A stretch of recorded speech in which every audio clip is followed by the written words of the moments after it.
In the silence of Ottawa's Defence Command, decisions were being shaped that would define the future of Canada's skies. For years, Canada's Air Force had relied on aging CF-18 Hornets, aircraft that had served bravely but were now ghosts of a past era. Technology had leapt forward, and the world's major powers were flying jets that could see without being seen. The question was simple but deadly in weight. What would guard the skies of the North for the next 40 years? The US lobbied hard, promising that the F-35 Lightning II was the answer. A machine born from stealth and advanced computing, it was advertised as the pinnacle of modern warfare. A flying supercomputer cloaked in radar-absorbing skin. Canada, a long-time ally of the US, seemed destined to follow the same path. Meetings were held, deals discussed, and billions in contracts drafted. The choice looked inevitable. Until a quiet name began echoing through defense circles. Gripen E. From the north of Europe, in the snowy landscapes of Sweden, Saab had built something extraordinary. It wasn't just another fighter jet. It was a statement of independence. The Gripen E was smaller, lighter, and vastly more adaptable. It didn't demand expensive maintenance hangars or armies of technicians. It was made to survive, to take off from highways, refuel in the field, and return to combat in minutes. It was the fighter for nations that wanted power without dependence. Inside Canada's Air Command, whispers began spreading. Some officers, tired of political strings and endless American oversight, started looking closely at the Swedish design. The Gripen E's cost per flight hour was half that of the F-35. Its operational range, sensors, and weapons integration rivaled far more expensive aircraft. And perhaps most crucially, it gave control back to the user. No need for constant American software approvals, no restrictions on upgrades, no hidden codes. Freedom was its true weapon. In closed-door briefings, Gripen's engineers demonstrated the jet's brilliance. Digital combat systems that adapted in real time. Radar so powerful, it could track stealth aircraft. AI-assisted targeting that could decide faster than any human. The Canadian officers watching were impressed and uneasy.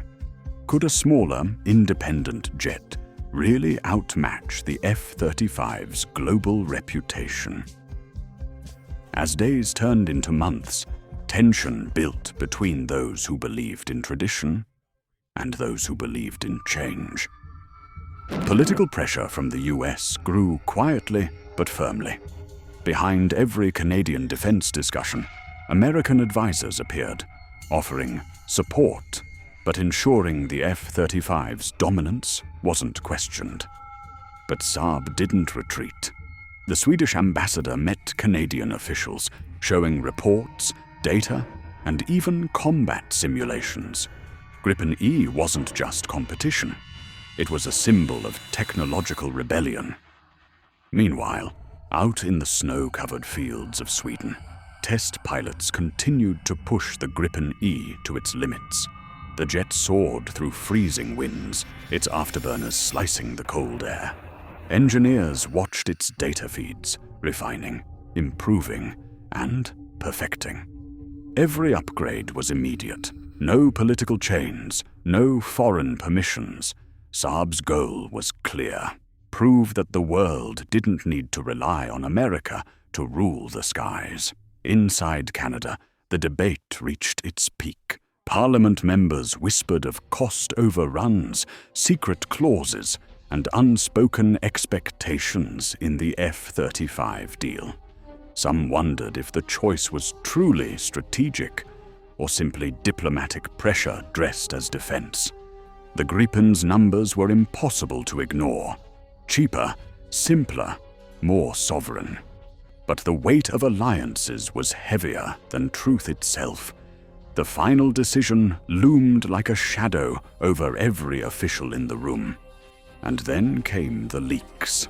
Anonymous insiders revealed classified comparisons, documents showing the Gripen E outperforming the F-35 in specific Arctic scenarios. Pilots reportedly preferred its agility and responsiveness.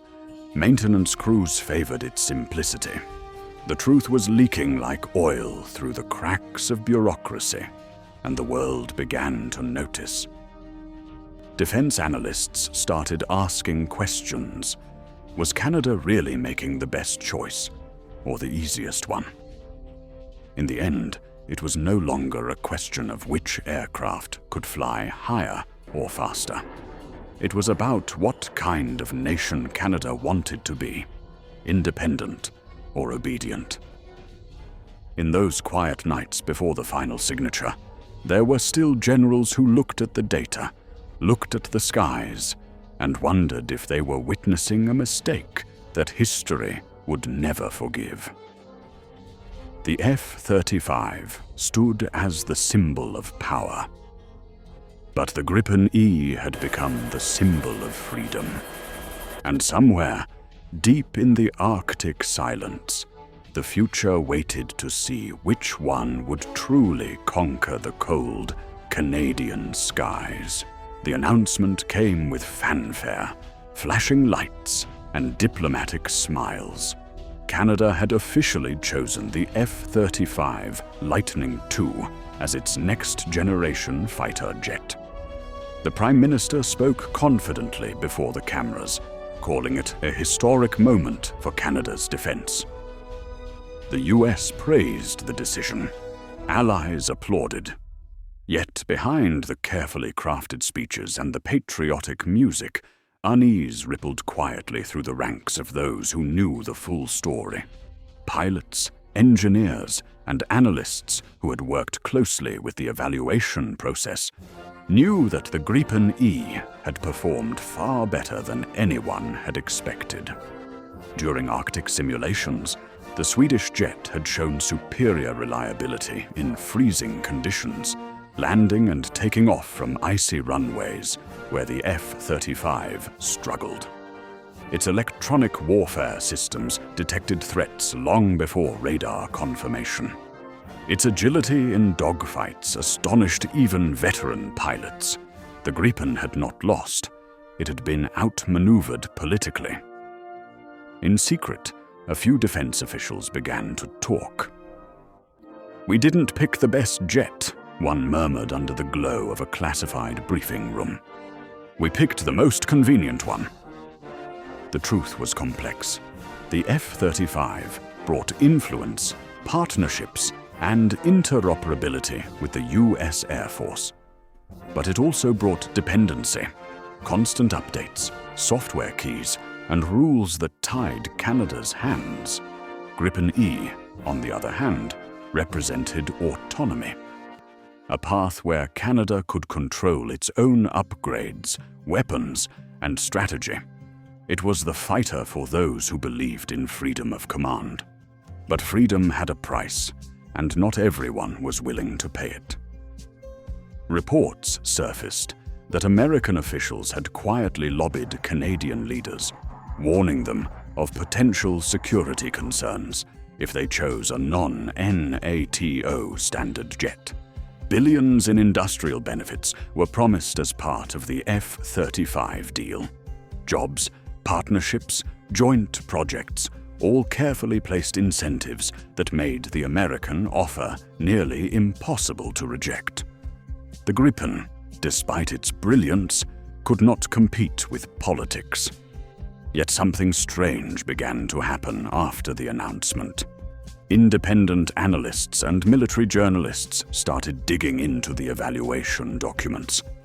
They discovered oddities, tests where Gripen scored higher, but the final reports gave the advantage to F-35. Technical metrics that seemed rewritten, even internal memos hinting at US guidance on certain criteria. Slowly, a shadow began to creep over what had been portrayed as a clean victory. Questions emerged that no one wanted to answer. Why had Gripen been dismissed so quietly, despite its clear advantages? Meanwhile, in Sweden, Saab engineers watched the news with quiet smiles. They had expected this outcome. Politics was an opponent even stealthier than any aircraft. But they also knew something Canada's politicians didn't. Gripen's story was far from over. The E model was evolving fast. Each new version pushed its limits further. Stronger radar, better electronic warfare suites, new engine upgrades, and even unmanned drone integration. The Gripen wasn't just surviving, it was preparing for a comeback. Back in Canada, a few retired officers began to speak publicly.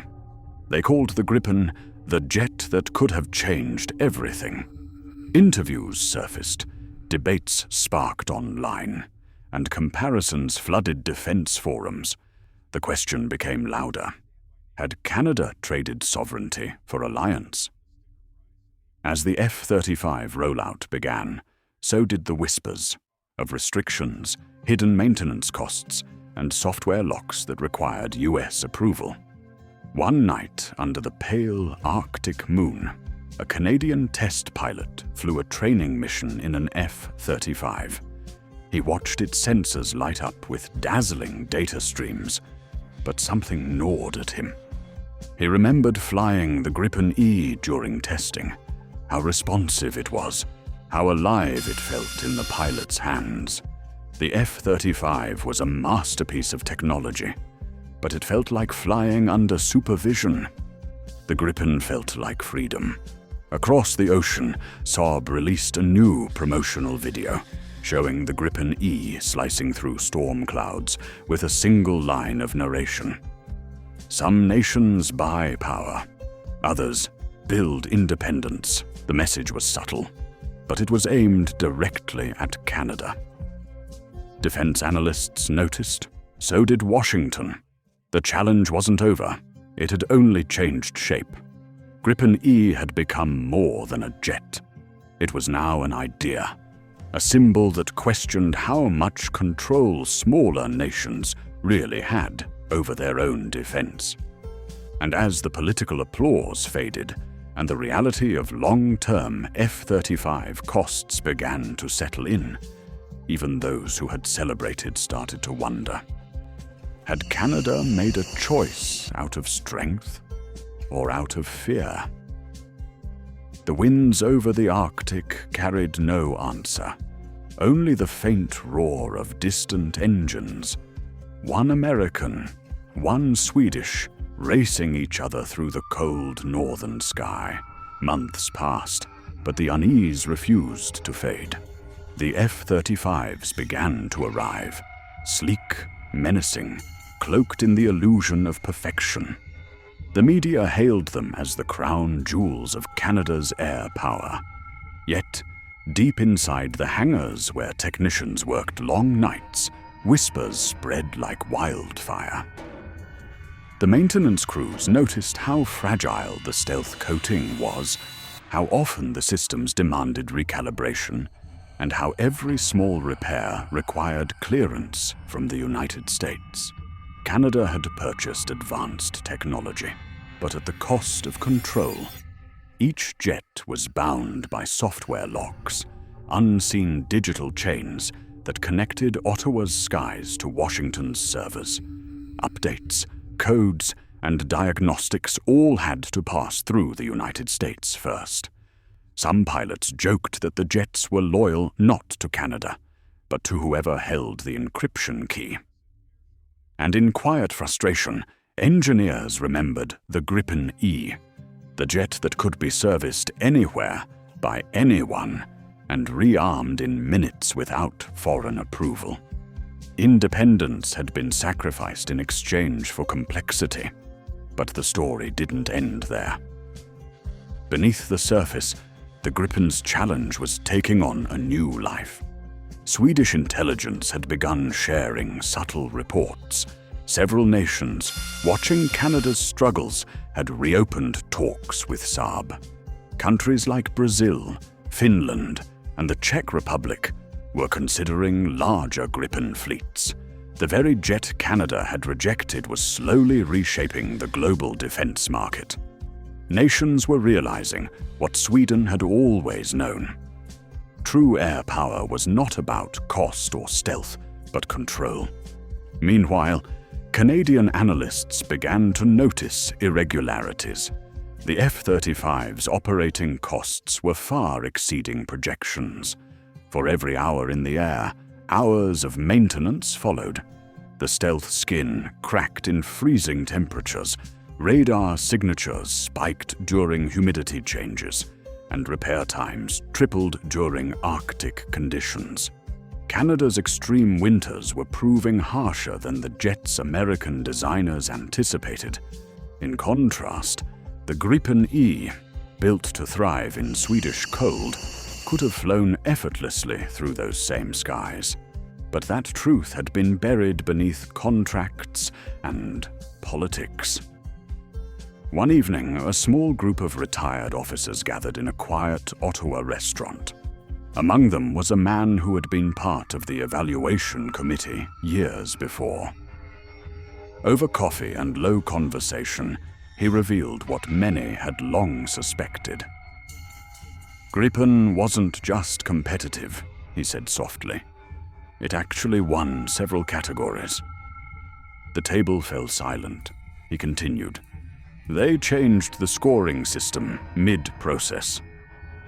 The Americans didn't want a rival jet built outside their ecosystem. It wasn't about the plane. It was about control outside. The city lights flickered across the river, and the weight of that revelation hung in the air.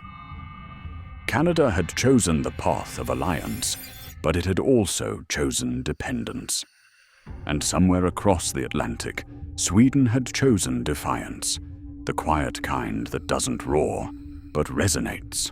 Saab's engineers kept refining their fighter, making it smarter, faster, and deadlier, all while keeping it affordable and independent. In the world of military aviation, that combination was unheard of, almost dangerous. By now, Gripen E had become something larger than a fighter jet. It was a symbol of resistance against defense monopolies. It represented nations that refused to be dictated to. Nations that wanted the sky on their own terms. Defense experts began referring to it as the rebel jet. It was compact, efficient, and unshackled by the politics that bound others. Every update it received came from within Sweden, not across foreign firewalls. It was the very embodiment of the freedom Canada had once sought to protect. As global tensions grew and new threats rose in Europe and the Pacific, the importance of self-reliance became clear. Canada's F-35 fleet, still years away from full readiness, faced delay after delay. Spare parts were slow to arrive, maintenance costs doubled, and software glitches grounded jets unexpectedly. In contrast, Gripen squadrons across Sweden and Brazil were flying at record availability rates, upgrading their systems seamlessly with homegrown software.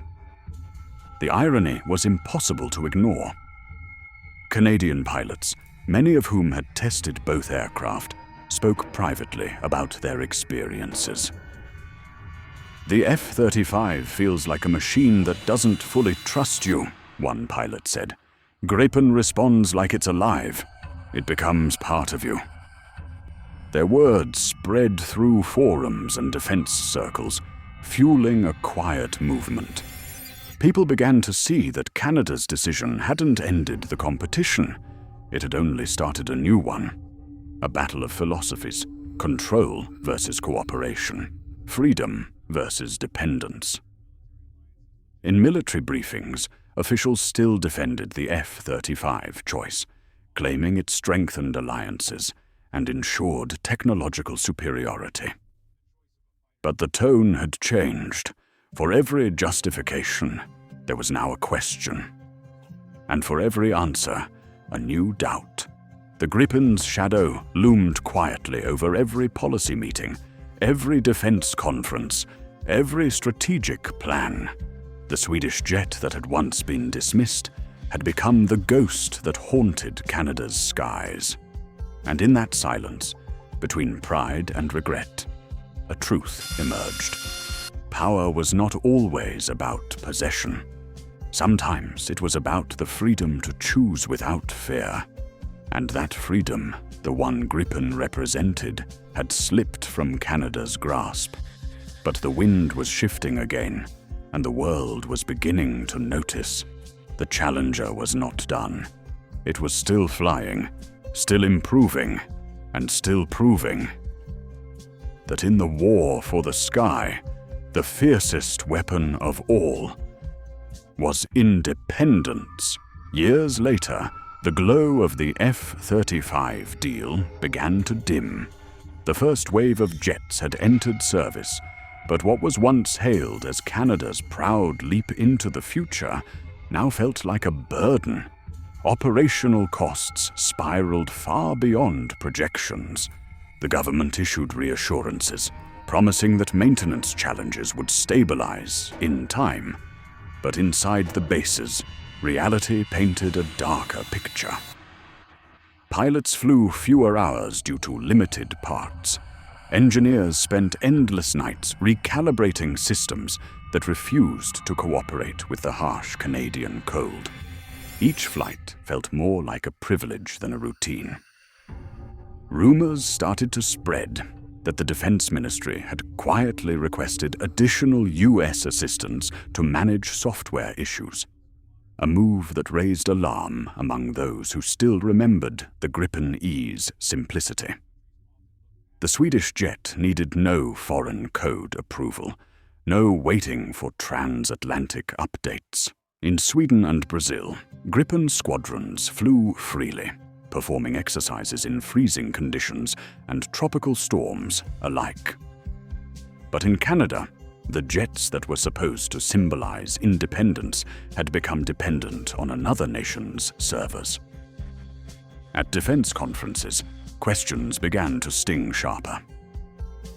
Was the F-35 the right choice? One journalist asked a senior official during a televised panel. The official smiled tightly and gave the same answer rehearsed for months. It's the most advanced fighter in the world. But his eyes betrayed uncertainty. The audience knew it. Analysts knew it. Even the pilots, silent and disciplined, felt it. Somewhere along the line, Canada's choice had stopped being about capability and had become about image. Then came the leak, not from Ottawa, but from Europe.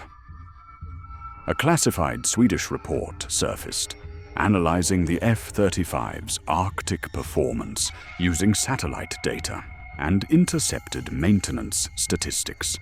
The findings were damning. According to the report, the F-35's operational readiness in extreme cold dropped below 50%. Gripen E, on the other hand, maintained consistent reliability above 85%. The data spread across defense networks like wildfire. It wasn't just a comparison. It was a revelation. The jet Canada had rejected could have been the one best suited for its climate, its geography, and its strategy. Public debate reignited. News anchors questioned why billions were being poured into an aircraft that required foreign oversight and constant patching. Even within the military, voices grew louder. A leaked memo from a senior Air Force official admitted that Gripen had outperformed the F-35 in key cold weather drills. The official's note was short but haunting. We ignored what worked because we feared standing alone. In Sweden, Saab responded subtly but deliberately. They released a new promotional campaign, showing Gripen E landing on a narrow highway, covered in frost, refueling from a truck, and taking off again within minutes. The tagline appeared on screen in bold letters, "Built for Independence." It was more than marketing. It was a message aimed at every country that had chosen convenience over sovereignty. And it hit its mark. Defense forums and media outlets exploded with comparisons. Some began calling Gripen the fighter that haunts Canada. The whispers turned into unease, and unease into quiet regret. Within the Canadian Air Force, pilots who had flown the Gripen during evaluation could not forget its responsiveness, its raw connection between man and machine. It was like flying instinct, one test pilot said anonymously. Gripen didn't just follow commands, it anticipated them. The F-35, in contrast, felt distant, a system governed by algorithms locked behind invisible walls. It was advanced, yes, but sterile. It flew by the book, not by the heart. As more nations looked toward Gripen, Finland, the Czech Republic, Thailand, Canada's decision began to seem less visionary and more political. Saab's engineers, meanwhile, pressed forward, unveiling a new variant, Gripen E Block 2, equipped with AI-assisted threat analysis, improved range, and hybrid networking that allowed real-time data sharing with drones. The fighter that Canada had once dismissed was now leading a quiet revolution. It wasn't just competing with the F-35, it was redefining what modern air power meant. Inside Canada's parliament, the debate resurfaced. Opposition members questioned the cost, transparency, and growing dependence on foreign infrastructure. The government defended its choice, but the words felt hollow. Every time an F-35 grounded due to software sync issues, the argument weakened. Every new Gripen deal abroad added weight to the doubt. Canada had chosen technology, but it had lost flexibility. And in warfare, flexibility was survival. Late one evening, a senior defense strategist drafted an internal note to the Prime Minister's office. The message was calm but cutting. Our skies are secure, but our autonomy is not. The Gripen question will return. And next time, we won't be able to ignore it. The note never became public, but its contents spread quietly among the defense elite. The realization was growing. Canada's skies might be defended by American jets, but its decisions were no longer entirely its own. Far to the east, in a Swedish hangar illuminated by blue light, the next Gripen prototype roared to life. The engineers watching didn't speak, but they knew what it symbolized: the persistence of independence. For every nation that had chosen the F-35, there was now a shadow in the sky, a rival that stood for something different. The Gripen E was not just an aircraft anymore. It was proof that smaller nations could still challenge giants. And as it cut through the night air with a deafening roar, a single truth echoed silently across continents. The challenge to Canada's decision wasn't over. It was only just beginning. Months turned into years, and yet the echoes of Canada's controversial F-35 decision refused to fade. Behind closed doors, officials tried to shift focus toward modernization, infrastructure, and interoperability. The safe words that masked growing tension. But inside the Royal Canadian Air Force, something had changed. The pilots who once celebrated the arrival of the F-35s now flew with a quiet, reluctant discipline. The thrill was gone. The trust was fractured. And deep inside, many couldn't shake off the question that haunted every mission briefing.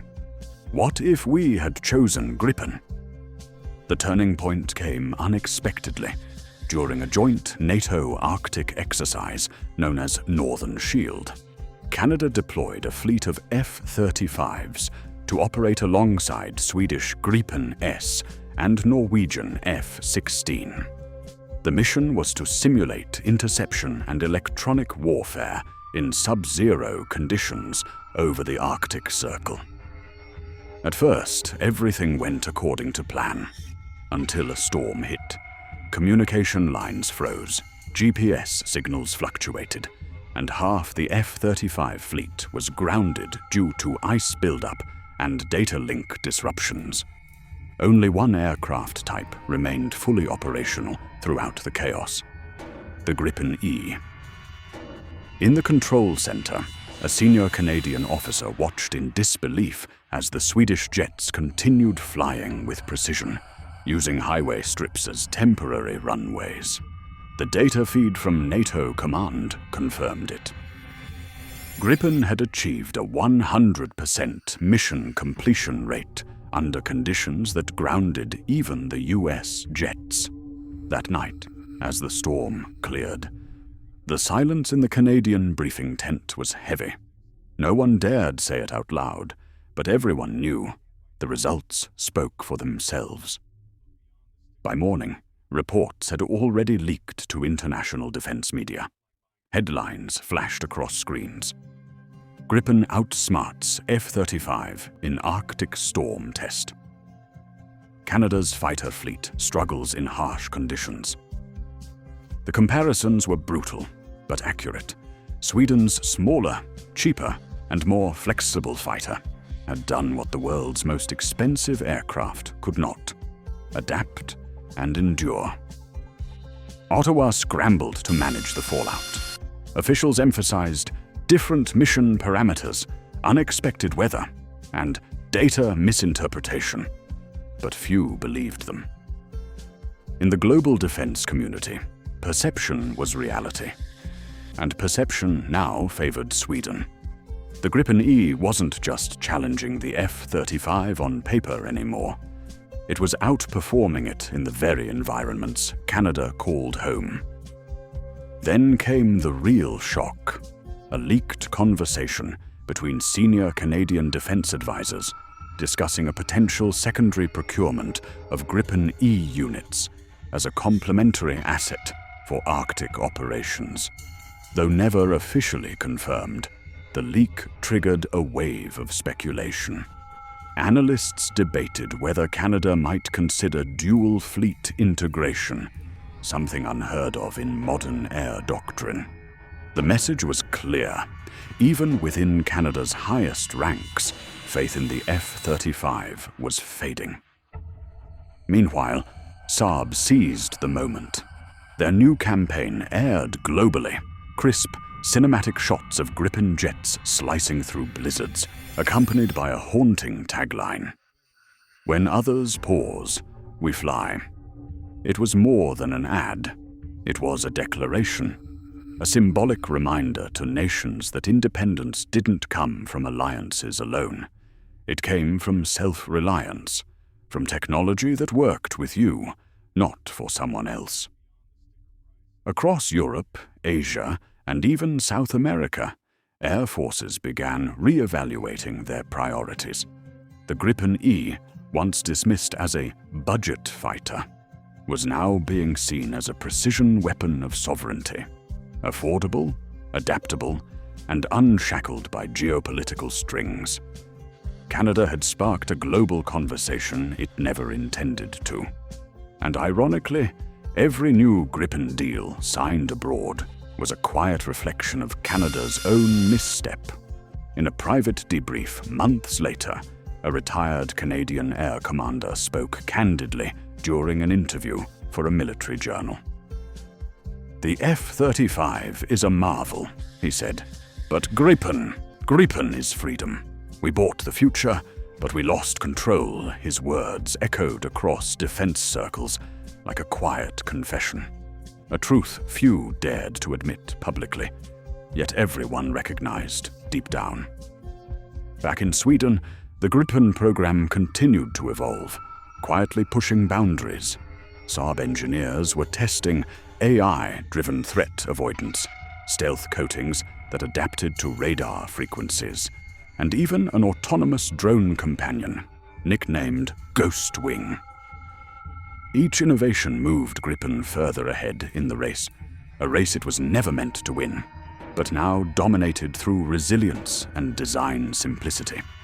And so, as the sun set over the frozen landscapes of northern Canada, a silent truth lingered in the crisp air. The F-35s stood in their hangars, majestic, powerful, but cold and complex. Somewhere far away, a Gripen E touched down on a makeshift road, refueled, and soared back into the sky. Two symbols of air power, one bound by complexity, the other liberated by adaptability. In that contrast lay the essence of the story. Canada's choice had been made, but the shadow of that choice would follow for generations. The Gripen E had done more than challenge the F-35. It had challenged the very idea of what progress meant, proving that sometimes true advancement doesn't come from the biggest budget or the loudest boast. It comes from the quiet brilliance of a jet that refuses to bow, even to giants.